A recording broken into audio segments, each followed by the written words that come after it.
Hi, my name is Katie and I'm going to be doing my interactive concept 1 presentation, and this one's called mining salt.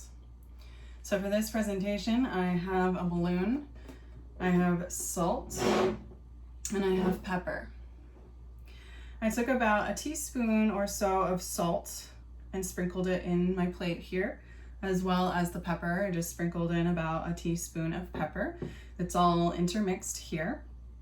And I'm going to demonstrate when a charged balloon comes near salt and pepper mixture, it actually should separate the pepper from the salt, and the pepper will be attracted to my negatively charged balloon, while the salt will repel from it. So let's see if it works.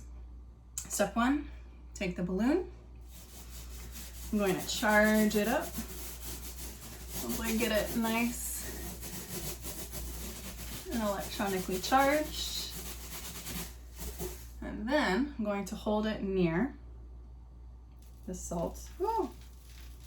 Salt and pepper. So what I'm observing here is the pepper is actually jumping to the balloon and actually sticking to it. Oh, you can see it there.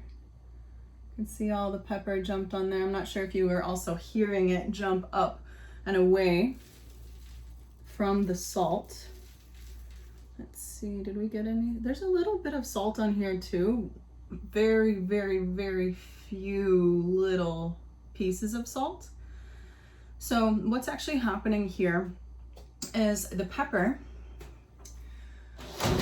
because pepper is a chemical compound, the neutrons and protons, which are in the nucleus of the atom, are staying still, and then the electrons that are all around the atoms that make up pepper are pushed, they're polarized within that pepper. So the electrons will move to one part of the atom, and that'll leave the opposite side with the protons to be more positively charged. So when they're more positively charged, they're going to be attracted to a negative charge.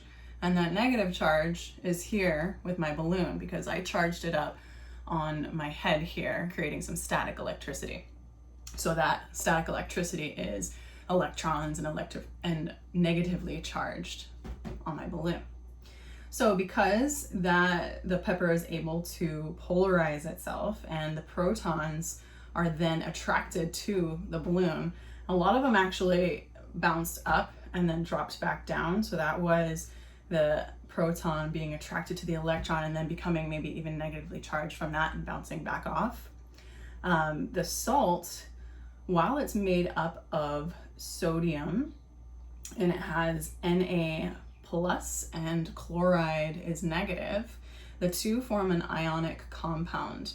And in this ionic compound, the sodium is not able to polarize the way that pepper does. So that chloride that is negatively charged will actually repel from the negatively charged balloon. So the little small pieces that popped up, that might be more because the sodium portion of sodium chloride actually has a positive charge to it. So it'll pop up but then negatively charge back and be repelled. Salt's also a bit heavier than pepper, so that's why the ones that did stick were just teeny little pieces. And that might just be because they were so small when they popped up, it just stuck to the balloon here. But in general, you are able to have the pepper stick better because it is positive, attracted to negative. And then the salt will repel because it's unable to polarize in that same way as an ionic compound and will repel from the balloon. So it looks like my experiment actually did work. I was a little worried just because the inconsistency in size. I had rocks that started out here. I had full peppercorns. So the consistency of the grinder kind of made it a little bit different, but I thought that was kind of cool because it did show that the lighter pieces would still lift and create a positive negative charge going on with the sodium as well.